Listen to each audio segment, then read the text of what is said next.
Hi, I'm Ailia Zehra. Welcome to Dissent today. In this very quick segment, we're going to discuss the recent Iran US Israel conflict and the latest developments.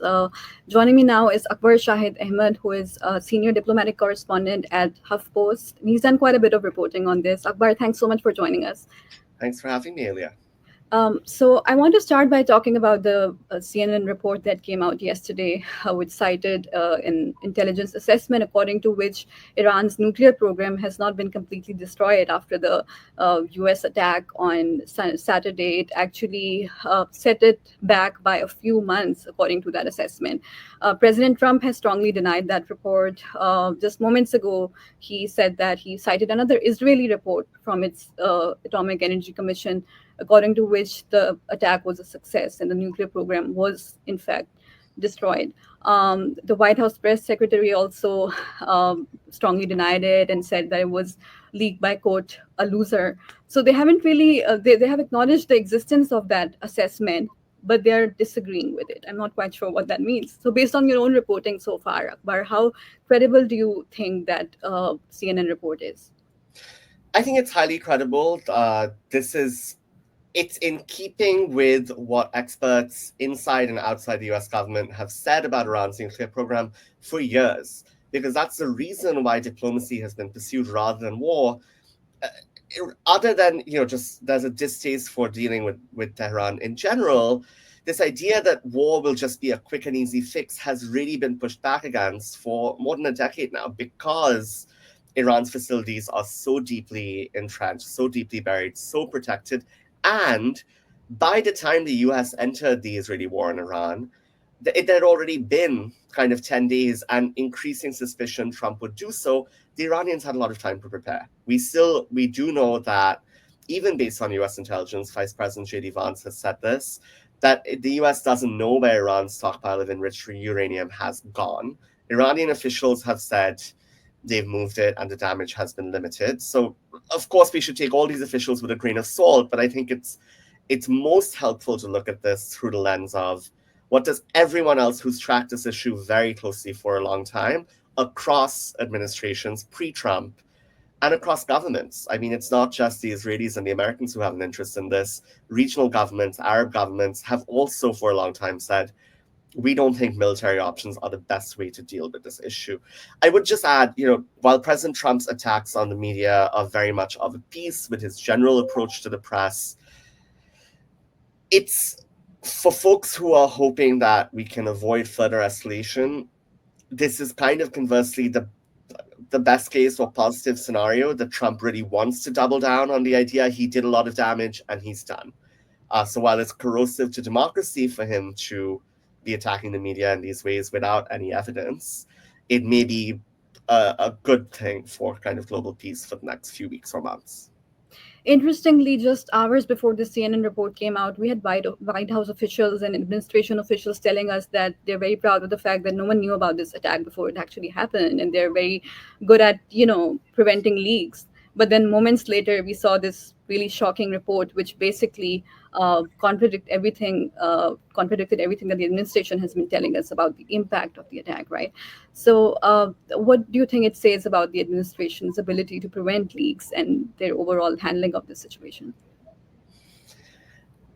All administrations want to prevent leaks, but I think this one in particular is going to be really hamstrung in its ability to do so for a couple of reasons. One is that the president makes these really explosive and huge claims in public that are quite easy to disprove because just if you are a nonpartisan expert analyst, you're going to try to find accurate information that's not matching that rhetoric. Secondly, this is an administration that's really strongly gone against the federal workforce. I mean, it's pushed out hundreds of diplomats. It's tried to shut down VOA. It's targeted the intelligence community, the national security community, pushed out national security staff from the White House. All of those are actions that, while they create a feeling of paranoia and persecution, certainly among government officials, they also make them angry, right? And kind of increase the risk that people feel, well, I'm not the most necessarily supportive of President Trump. While there has been a lot of talk from this administration of pursuing leakers, it's also worth remembering that they do their own strategic leaks all the time on background. You know, almost all reporters working in the space have gotten that, and again, that's a pattern across administrations of the U.S. using these strategic leaks. Right. There has been some reporting on how President Trump's use of social media, his frequent social media posts during this conflict, sort of upset the military officials and sort of undermined their ability to plan effectively. There has been a report from the New York Times that cited a military official saying that they did not like the fact that he was basically telling everything that they were doing on his Truth Social platform. Do you think that Trump's constant use of social media, basically, is also often seen addressing world leaders through his social media platforms? Do you think that undermines America's foreign policy goals?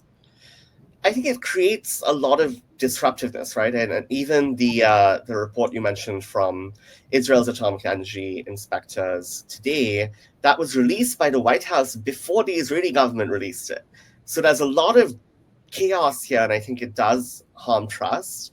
It harms the ability to share intelligence, and it harms just organization. I mean, we had a very tense 14 to 18-hour situation around this Iran-Israel ceasefire because the president did go ahead and started to tweet about it and talk about it prior to Iran and Israel reaching an agreement, and officials were not ready for that. I was talking to some folks as that was unfolding on Monday evening, and it really seemed that the president had jumped the gun.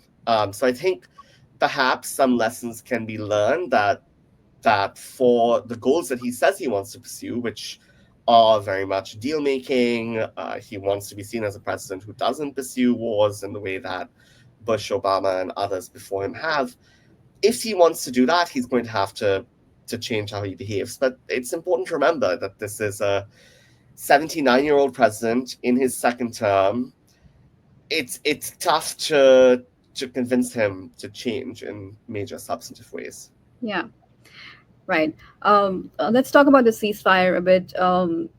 Trump has been upset about Iran and both Iran and Israel's apparent refusal to abide by it initially. But for now, it seems to be holding. How durable do you think the ceasefire is? I just want to add one thing I forgot to mention, which I think is going to be just the internal dynamic among Trump's people. The White House Chief of Staff, Susie Wiles, someone who has been kind of wary of getting too entangled in war and against more hawkish voices, maybe someone who could rein in Trump, and she was Okay. successful in doing that in the election campaign. So just that's a dynamic to watch, and that'll link to the durability of diplomacy and the ceasefire. In that, now what Trump has to do to avoid being pulled back into another conflict like this in 3 months, 6 months, a year, is reach a deal with Iran on its nuclear program. And that is really hard. That's going to take a lot of discipline. It's going to take a willingness on the US side to make concessions, in addition to the Iranians making concessions in terms of limits on their enrichment and inspection.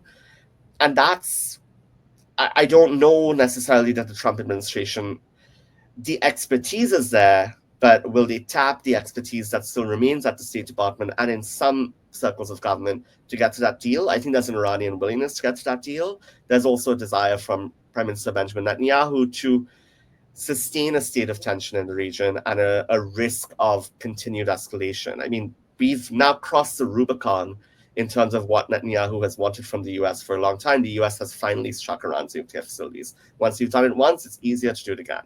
So these are factors to watch. I worry. Trump has said today that he thinks he'll sign an agreement with Iran next week. I think that's really unlikely.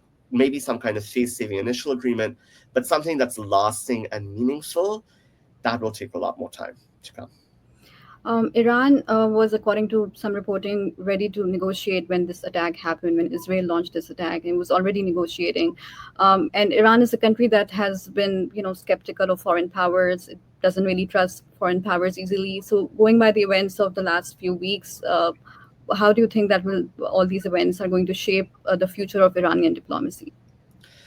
Iranian officials, especially under Pezeshkian, the current president who was elected last year, I spent some time with him last year when he was at the UN General Assembly.